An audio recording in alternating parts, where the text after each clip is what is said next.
مساء الخير، اهلا بيكم في البرنامج الرائع الجميل الجديد فزلوكه ولا شطورة.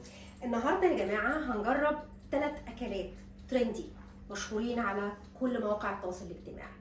هنجرب بيتزا الخضار، هنجرب ايس كريم الموز والتمر، وهنجرب كمان شوربه العدس الايطاليه، شوربه العدس الاسود الاسمر اللي هو ابو جبه. اوكي، وهنشوف ال3 اكلات دول فعلا فزلوكه، اكلات وحشه، ولا اكلات فعلا حلوه وصحيه وجميله وفعلا تستحق انها تبقى ترندي. طيب هنبتدي النهارده ببيتزا الخضار. بيتزا الخضار مكوناتها ده بتنجان رومي واحده، دي راس بروكلي صغيره، ده فلفل رومي او فلفل رومي او فلافله، ده حبايه صغيره، دي بطاطس 3 متوسطين، ده فلفل رومي واحده كبيره. اوكي، طيب المفروض ان احنا نعمل ايه؟ البيتزا دي صحيه، كل مكوناتها هتبقى الخضار، فمفيش قاعده عجين او بطاطس او قرنبيط، مفيش قاعده جامده هتمسكها، فاحنا لازم الاول ندخل كل الخضار ده يتحمص في الفرن عشان هو ده هيبقى القاعده بتاعه البيتزا. اوكي، بعد كده لما هيطلع من الفرن هنحط عليه توماتو صوص واجبان وكمان خضار تاني، عشان كده هي بيتزا صحيه جدا لان اسمها بيتزا الخضار. البيتزا دي ترندي جدا جدا في امريكا وفي كندا. اوكي، فدلوقتي هنعمل ايه؟ هنحط هنا الصاج تبع الفرن، حطينا عليه ورق زبدة وبعد كده رصينا عليه الخضار، البروكلي والفلفل والبطاطس والبتنجان. المفروض ان احنا هنرش عليه شويه زيت عشان احنا هندخله الفرن عشان يتحمص 20 دقيقه. اوكي، فاحنا المفروض هنرش عليه شويه زيت وشويه بهارات. اوكي، فطبعا اسلام هيساعدني في موضوع الزيت لان انا بصراحه بحط زيت كتير وسمن ودسم كتير. طيب اسلام باشا، هنحط كام معلقه زيت؟ يعني 4 مثلا. انا برضو كنت بقول 4. طيب ادي 1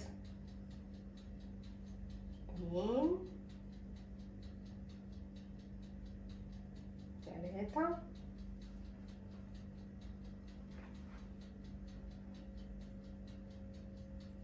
والخمسه دي عشان الحبايب. اوكي، شو ده يا جماعه؟ زيت زيتون. اوكي، انا ما بشتريش زيوت مهدرجه. اوكي، طيب دلوقتي هنعمل ايه؟ هنحط التوابل هنا وهنقلبها.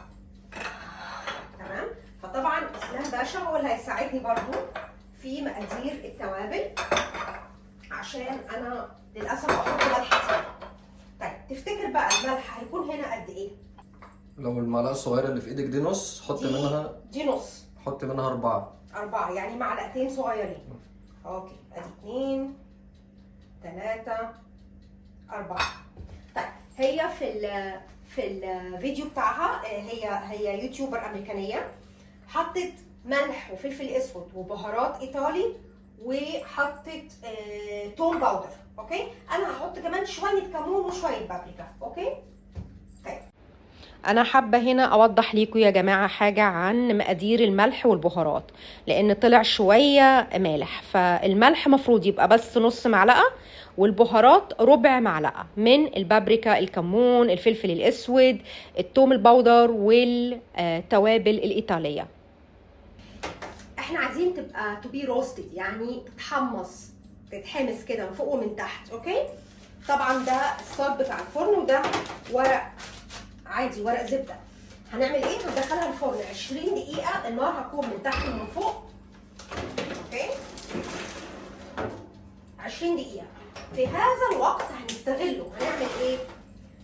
لما بيتزا الخضار، لما الخضار ده يستوي هيطلع من الفرن، لما يطلع من الفرن هنحط عليه بيتزا توماتو صوص بتاعه البيتزا، صلصه الطماطم بتاعه البيتزا، وهنحط عليه جبنه بارميزان وجبنه موتزاريلا وكمان الخضار ده، وهنرجع ندخله الفرن تاني. فدلوقتي هنعمل ايه؟ هنتبل الجبنه اللي احنا هنستخدمها. طبعا انا قلت هنا 20 دقيقه. اوكي، والنار من تحت ومن فوق والمروحه شغاله، المروحه دي بتساعد على توزيع الحراره. اوكي، وهنا الحراره 250 والنار من تحت ومن فوق. تمام. دي الجبنه البارميزان. اوكي. تقريبا دي 150 جرام او 200 جرام. اوكي. دي جبنه طبعا بارميزان مبشوره، فاحنا هنحطها كده. دي التوابل اللي احنا خلطناها للخضار بس ما خلصتش لانها كانت كتير قوي. طبعا دي ملح، بهارات ايطالي، فلفل اسود، كمون، بابريكا. هنعمل ايه؟ وتوم باودر. هنعمل ايه؟ هننزل التوابل كده وهنخلطها على الجبنه.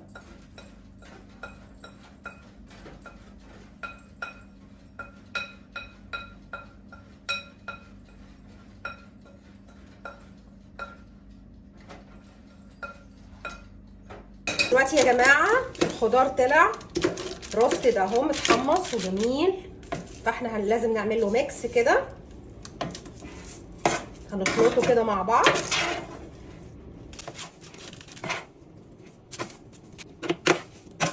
التوماتو صوص بتاعه البيتزا. اوكي.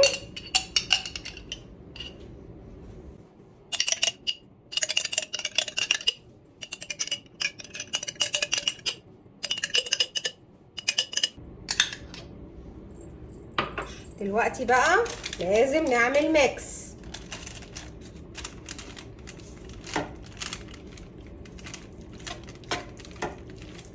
اوكي. طيب تمام، احنا دلوقتي عملنا ميكس الخضار بالتوماتو صوص بتاع البيتزا. دي الجبنه البارميزان وحطينا عليها شويه توابل. اوكي. توم، ملح، فلفل، كمون، بهارات ايطالي، بابريكا. اوكي. فلازم نعمل كده.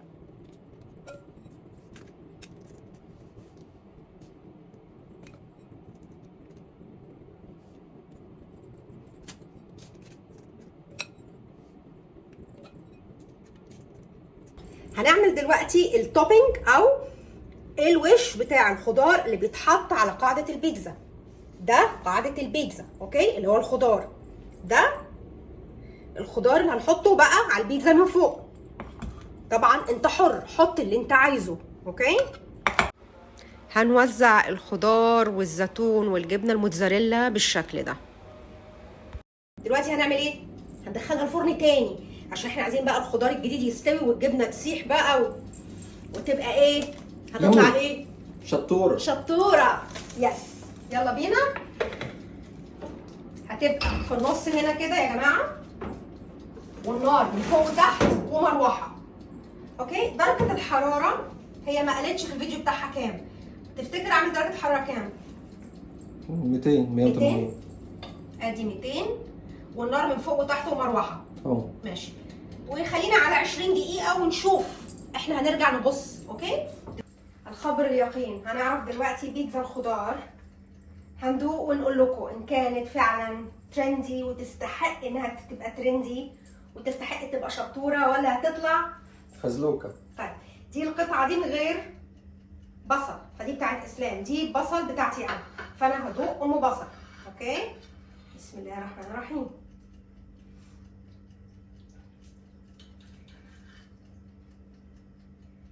حسيت دلوقتي ان هي هتبقى، بس هي سخنه شويه يا حبيبي. سيكا. سخنه.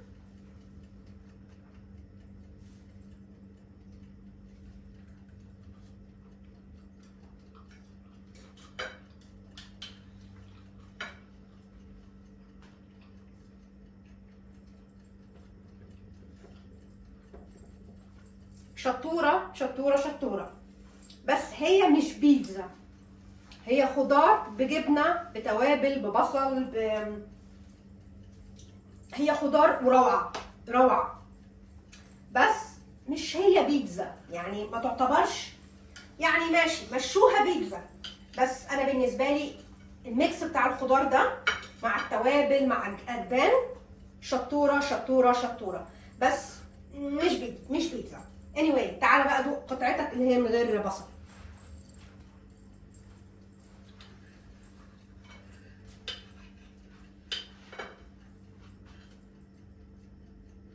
حاسس هتبقى شطوره ولا فزلوكه؟ اصل انا بحب الجبن والخضار زيتون، فشكلها هتبقى شطوره. خليكم معانا. فزلوكه ولا شطوره؟ اللي هيعملها على انها بيتزا هتبقى فزلوكه، هي مش بيتزا. هو ميكس خضار باجبان ميكس خضار بجبن، طعمه جامد تحفه. طعمه روعه روعه توب. هو يدي شويه من البيتزا في وش الجبنه والخضار. صح برافو عليك. بس هو مش تيبيكال بيتزا يا جماعه، هو ميكس خضار روعه.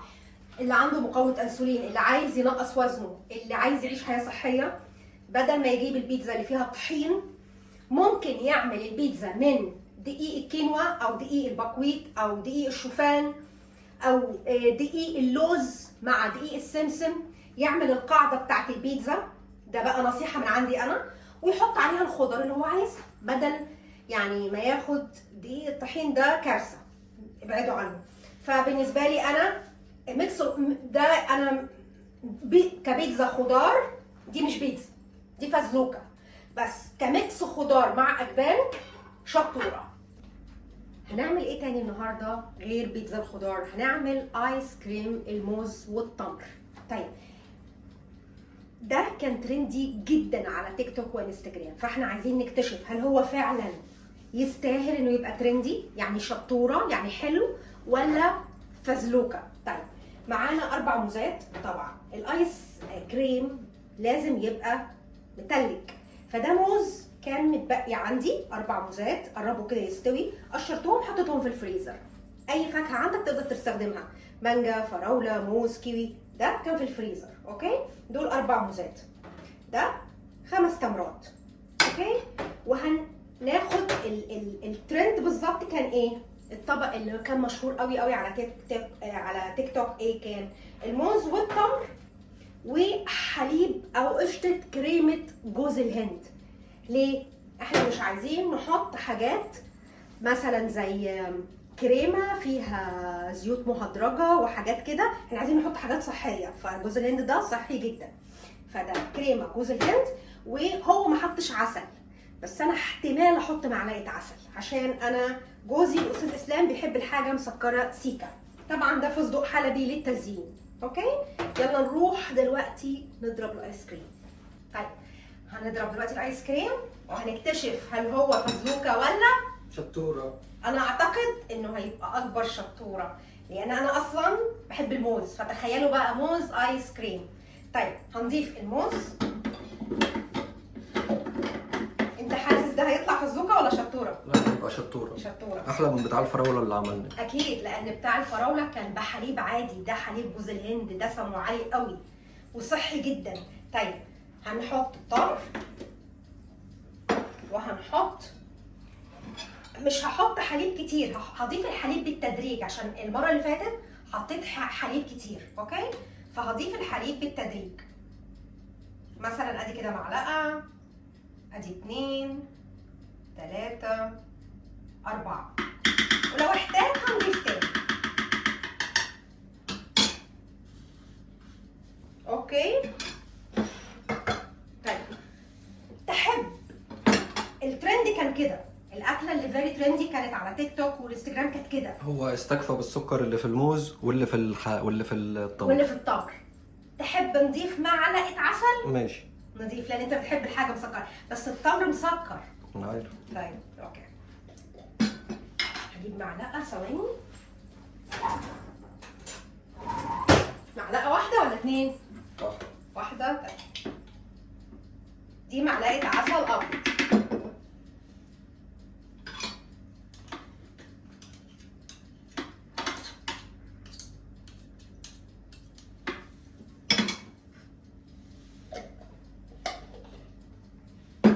انا اعتقد الايس كريم ده هيطلع يامي تحفه، يامي هيبقى شطوره جدا.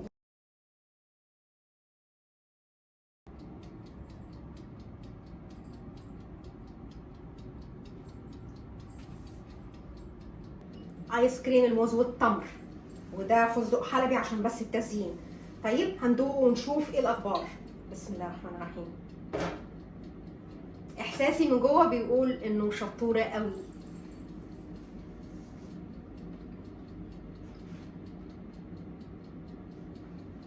طيب هو حلو قوي قوي وكريمي قوي عشان القشطه او الحليب بتاع جوز الهند، لانه غني جدا ودسم. حلو قوي قوي ودسم، بس انا حاسه انه سكره سيكه اكتر من اللازم. يعني احنا ممكن نسكيب موضوع العسل ونكتفي بس بالتمر، يبقى موز وتمر وشويه حليب جوز الهند والتزيين اللي انتوا عايزينه. يلا بقى حضرتك تدوق. ماشي.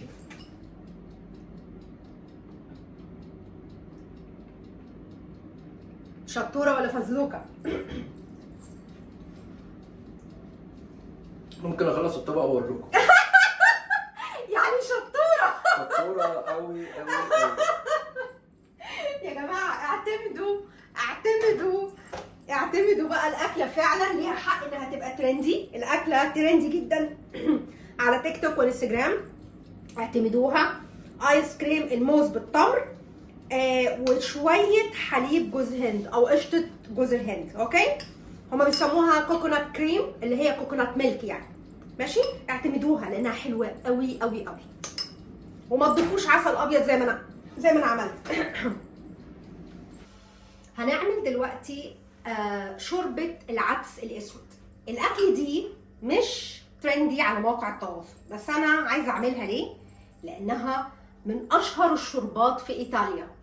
فاحنا هنعملها عشان نحكم عليها وندوقها ونقول هل هي فزلوكه ولا شطوره. طيب، عدس اسود 2 كوب او نص كيلو، طبعا اتغسل واتنقع 6 ساعات وتصفى. طبعا هنعمل بصل كرفس وجزر. الشوربه دي هي الشوربه بتاعت ايطاليا، دي مش الشوربه بتاعتنا احنا كعرب بالعدس الاصفر، لا. اوكي، البهار ده هنحتاج زيت زيتون، وهنحتاج ملح، بهارات ايطاليه، فلفل اسود، توم باودر، كمون وبابريكا. هتحتاجوه ده كله، تحطوا نص معلقه وماكسيموم معلقه ملح، وشوربه خضار، مش شوربه فراخ او لحمه، شوربه خضار في الميه كده. اوكي، عشان الميه دي هنسقي بيها بعد كده العدس. نبتدي الاول حاجه. طبعا انا شفت كذا شيف ايطالي بيعمل الوصفه دي عشان كنت عايزه اقولها لكم على المظبوط. احنا بنجيب حله وحاطين فيها زيت زيتون، هتسخن، هنقلب او هنشوح البصل اول شيء، بعد كده هننزل بالجزر، بعد كده هننزل بالكرفس. بعد ما الخضار ده نشوحه كويس هنحط ايه؟ طبعا هننزل شويه شوربه عليه، بعد كده هنحط العدس ونضيف الميه بالتدريج. الميه دي اللي فيها البهارات. اتفقنا؟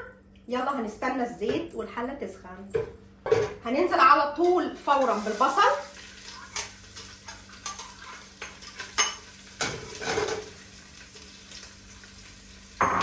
هياخد كده تقليبتين. فورا بعديها الجزر ياخد تقليبتين.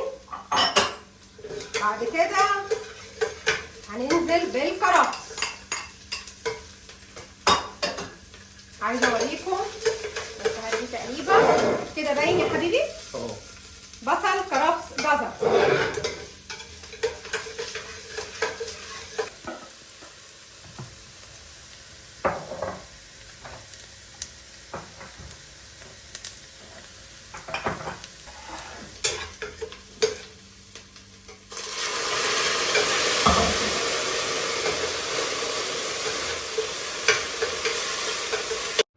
هننزل بالعدس.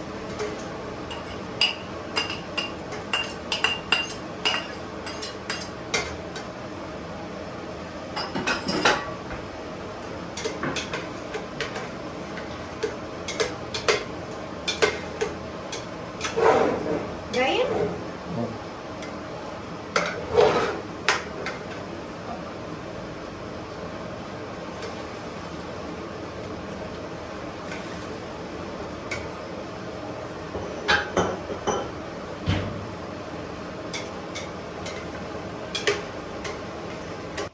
هنحط بقية الشوربة وهنسيبها على نار متوسطة 20 دقيقة. طيب دلوقتي يا جماعة هندوق شوربة العدس الأسود اللي هي مشهوره جدا جدا في ايطاليا.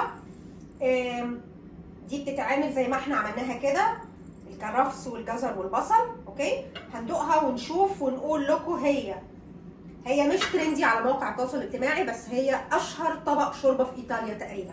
فاحنا هندوق ونشوف هل هي طبعا احنا كعرب مش متعودين على الشوربه بالعدس الاسود، متعودين بالعدس الاصفر. فاحنا هندوق ونشوف هل هي فزلوكه ولا شطوره. طبعا هي سخنه جدا لان احنا لسه نازله من على النار.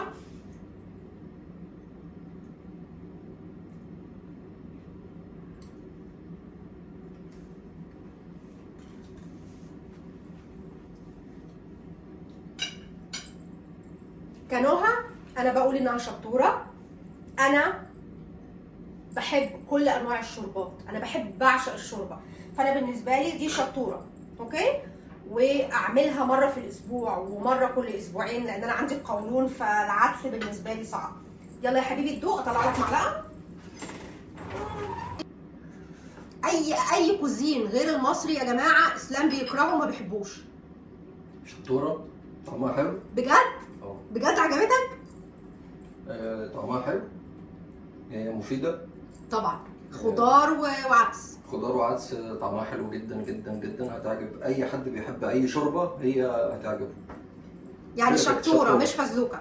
اوكي، دلوقتي بس عشان انهي، دلوقتي احنا النهارده عملنا بيتزا الخضار، عملنا ايس كريم الموز بالتمر، وعملنا شوربه العدس الاسمر اللي هي مشهوره جدا جدا في ايطاليا.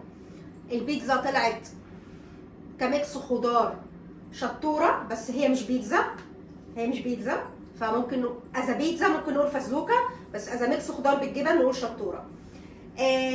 الايس كريم الموز بالتمر شطوره حلوه قوي. الشوربه بالنسبه لي انا شطوره. اوكي، هشوفكم ان شاء الله الحلقه الجايه. اكتبوا لي يا جماعه في الكومنتس اي اكله ترندي عايزيني اعملها او انتوا عملتوها وحبيتوها وعايزيني اجربها وادوقها. اي اكله ترندي او اكله مشهوره في بلد من البلدان، الهند، الصين، باكستان، اي دوله، وانتوا عايزيني اعملها واجربها واقول لكم رايي فيها ان كانت شطوره ولا فزلوكه. باي. بحبكم.